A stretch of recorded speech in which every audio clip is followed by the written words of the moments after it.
Hey everyone! In this video, I'm going to show you how to easily enable and disable the developer options on your Android device. It's super simple, so let's jump right into it. First, open the Settings app on your phone. Then, scroll all the way down and tap on About Device. Next, tap on Version, and here you'll find build number. If you don't see it, no worries. Just head to the search bar at the top of your settings and type in build number. Once you find it, tap on it 7 times. And you'll see this message. You are now in developer mode. Easy, right? Now, let's access the developer options. Go back to the search bar again and type in developer options. Tap on it and boom, it's now enabled. From here, you can access all the advanced settings your phone has to offer.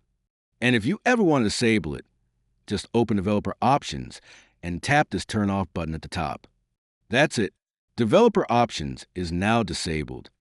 If you found this video helpful, give this video a thumbs up and don't forget to subscribe and hit the bell icon. Goodbye.